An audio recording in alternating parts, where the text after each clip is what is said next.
Hey, welcome back to Shadow Shorts. My name is Jeff Echols. I'm a senior advisor and the head of marketing at Shadow Partners. And today I am joined by a friend of mine, Evan Troxel. Evan is the architectural community director for the tectApp. He's also the host of the Peopleverse. We'll probably touch on that real quickly. And the Troxel podcast, which is TRXL. If you're interested in innovation and digital in the AEC world, you definitely need to check out the Troxel podcast. He's also the co-host of the Archispeak podcast and has been for quite a long time. So, Evan, thanks for joining Hmm. me today. Um, that's an awful lot of podcasts. It's an awful lot of content. Um, Yes. and so that's this is just old hat for you to join me and jump in on conversations like this. Happy to be here, Jeff. Thanks for inviting me. Yeah, absolutely. When we were talking about doing having this conversation, I asked you, what's top of mind? What are you seeing as you look out across the architecture landscape, the AEC landscape? You look out across innovation. You're involved with a digital product, if we can describe it that way, in the tech Hmm. app. Hmm. And I said, what's a problem that you see that needs to be solved? And you talked about, we're drowning in data. Digital fatigue is a real thing. So, what does digital fatigue mean, Hmm. and where does it come from? Yeah, technology fatigue, digital fatigue, app fatigue. I think all of these are synonymous. And it's really just what I'm hearing from the architectural community. And so it's not necessarily a personal opinion, although I do feel like this sometimes. I think it's I'm echoing what I'm hearing from Hmm. architects everywhere, which is like there's so many tools and there's so much complexity in managing the building process, the design process, that it's like seriously another one, right? And so there's a lot of innovation happening, but the adoption is very, it's at a way lower level than Right. the innovation curve. Innovation's exponential. Adoption, as we've seen the McKinsey graph since forever ago, decades, is just staying rather flat, Hmm. productivity wise, efficiency wise. And I think that just has a lot to do with there's always higher and higher requirements, or maybe these are just set by ourselves, but of what we're putting into our projects. And so it doesn't feel like we're making a lot of progress. And so I think that all of that kind of leads up to this perfect storm of like, how do we keep up? How do we keep our heads above water? How do we make a profit? How do we stay competitive uh, with everything that's being bombarded? All of our senses are being bombarded with all of the tech that's going on out there, all of the data. And so you mentioned the Peopleverse podcast. I mean, uh, the kinds of things that we're really working on is getting back to foundations of, I think, something that technology is lacking in really coming up with better ways just to build on the intense amount, or the vast amount of wisdom and experience that exists in our industry, to help us get somewhere faster, because we are all drowning in a sea of data. I mean, you do a search for any building product, which is kind of our realm at Tech, online, and you get millions upon millions of results, and it's, what am I supposed to do with that? I mean, this is what architects are saying. What am I supposed to do with that? So I don't know. There's a lot going on there. I mean, I'm already kind of rambling, but these are all the things that I'm hearing and synthesizing back into our approach of what we're doing at Tech and the Peopleverse, is getting back to kind of some of the fundamentals of the power of wisdom and relationships as a baseline to build technology upon and use it to further what those fundamentals can actually do for us in the short term. Yeah, that makes a lot of sense to me. I mean, I had this conversation last week. We were actually talking about it before we went live here. With all the tools that are out there, as you're saying, one of my questions for a person that I was talking to is, as an an architecture firm or an AE firm or whatever it is that you do, whatever your organization is, would you rather, right? Because we have a lot of boutique tools. Hey, here's this tool for it's a generative design tool for Hmm. multifamily Hmm. Hmm. design, or here's this other AI driven, et cetera, et cetera. Maybe it's boutique. Maybe it is for our niche. Maybe it's not. But as we start to look around to do our work, would you? This was my question last week. Would you rather have a bunch of little boutique tools, which mean now that you have this tech stack, Hmm. or would you rather have a behemoth that swallows up all of these tools? And there's no right or wrong answer to this, I don't think. Would you rather have this behemoth that swallows up all these tools and they become plugins to the main? And that led to a really interesting conversation. And at the end of the day, I think the answer was it depends. Sure. And it depends on what data is going in, what data is coming out, and what we're able to do with that, how we're able to work with it. Yeah. Which I think it brings it back around to an interesting aspect of what you're talking about in these types of conversations. I've talked to founders, I've talked to people that have tools that say, hey, we generate a lot of data, we gather a lot of data, but do we actually do anything Right. with the majority of that data? So maybe that's another tangent off of what you're talking about. Yeah. I mean, I'm really interested to hear what those conversations are, because you're right. There are trade-offs either way when it comes to a bunch of bespoke little tools that we think about it in terms of a puzzle at tech. Mm, And there's very few people looking at it at the puzzle scale. A lot of people are yeah, looking at it as the individual puzzle piece scale. right. And I think we're seeing more innovation in the puzzle piece Mm, approach than we are in the big behemoth approach, at least right now. yeah. And not only that, but how long does it take to create the next behemoth? It takes a very long time, right? And so not only that, but architects won't adopt it until it's 10 or 15 years like proven.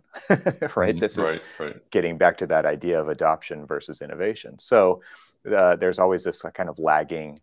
Architecture is often the lagging indicator in these things. So um, as far as the data goes, it's an interesting conversation, because I think a lot of times you're right. We're just cramming data in and then not seeing the value in what we can do with it after the fact. Why?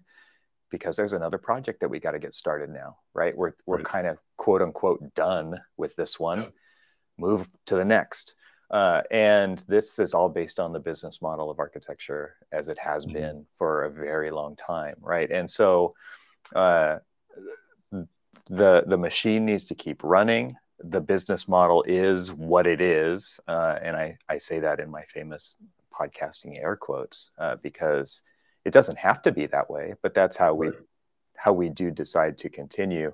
And so it proliferates, and we don't look at the project continuing after we deliver it, where that data then becomes the basis of study. And interesting conversation I was having with my co-host of ArchiSpeak, Cormac Phelan, the other day when we were touring the Autodesk R&D facility in San Francisco at the AIA conference. And they were talking about this innovation lab and prototypes. Like they're making these prototype products, and every building is a prototype for the most Mm, part when it comes to architecture. It's a one-off, and it's based on ideas that were synthesized, and this thing was produced to solve problems for the owners or the clients of those clients potentially. And the architect is rarely involved in that after delivery and actually how it works and how that it moves forward. And again, it goes back to that business model. Well, that's not our business model, is to continue that conversation. We may do an after occupancy survey, but then what? I Yeah. mean, I think there's a lot of potential there. Yeah. Yeah. That makes sense. I don't want to let you go until, I mean, you mentioned tectApp Hmm. earlier, and you touched briefly on what you're doing there, how you're bringing these things together. So take a minute to tell us a little bit about tech, what it is, and and your methodology, the problem that you're solving, and how you're solving it. Yeah, I mean the process of oh well, first let me just set the foundation. Our buildings are made of products, period. Mhm. Building products, and architects and engineers and other design professionals on the design team orchestrate this amazing combination of products. And sometimes that's unique and sometimes it isn't. And it kind of depends on all, everything that goes into a building. And the selection process is completely broken. I mean, getting back to that idea of we're drowning in data. Like I said, do a search for a building product and you get millions of results.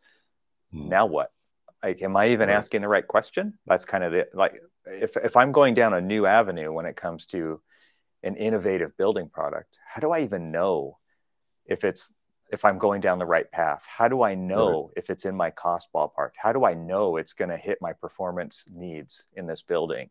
How do I know any of those things? Uh, the answer is you talk to an expert. That's the Mhm. answer. And it's not going to be a 4 hour long Google search where I end up shopping for shoes. That's often what happens, right?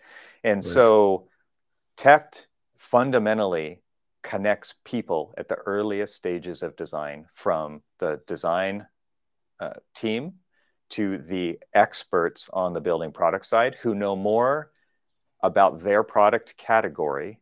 And we say Right. category because their product is not the focus. It's how it fits into an assembly. It's how it works with other pieces and parts of the building at the earliest stages of design so we can make better decisions sooner, because that is what is going to accelerate, we feel, the the quality of architecture in the built environment. And that's why this is a fundamental piece of the puzzle that a lot of technology is not solving for, is Mhm. that, you don't have to, there's nothing to adopt here. You don't even have to learn a new tool. All you need to do is click a button and get in contact with a person. You already know how to talk to them. So the talent exists on both sides of this equation. We're the neutral connector between those two sides of the table.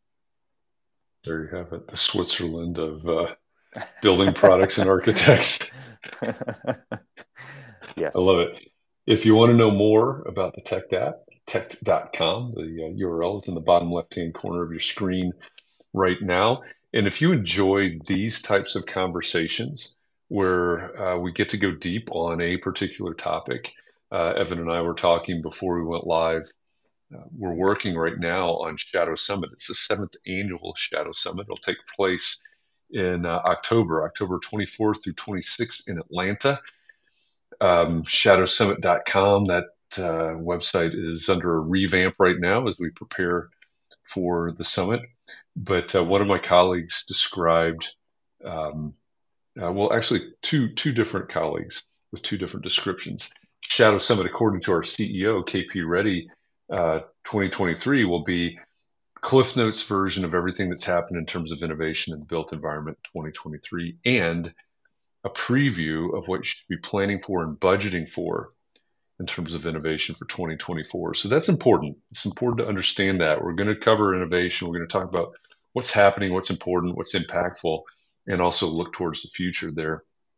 But another colleague um, said that, what really happens in this purposefully small, intimate setting is we dig deep into conversations, topics just like these that Evan and I are having right now, and we geek out on those conversations. So if you like these types of conversations, if you want to go even deeper on digital fatigue, et cetera, things like robotics and 3D printing and all of the innovations that we're seeing across the built environment, Shadow Summit may be for you. So shadowsummit.com is a place where you can find out more about that. So Evan, thank you again for joining me. I appreciate you for doing this, and super interesting topic and perspective. And I think we're all suffering for digital fatigue right now in different ways, certainly, whether Yep. it's buying shoes or it is figuring out that tech stack and what to do with the data. So thanks for joining me today. Absolutely. My pleasure. Thank you, Jeff. Yeah, absolutely. And for you out there, thanks for joining us again for a Shadow Short. Try to do this every day at noon Eastern. We're still in startup mode, getting the ball rolling here. So check us out here on LinkedIn, on YouTube, and on Twitter, and we'll see you for the next Shadow Short.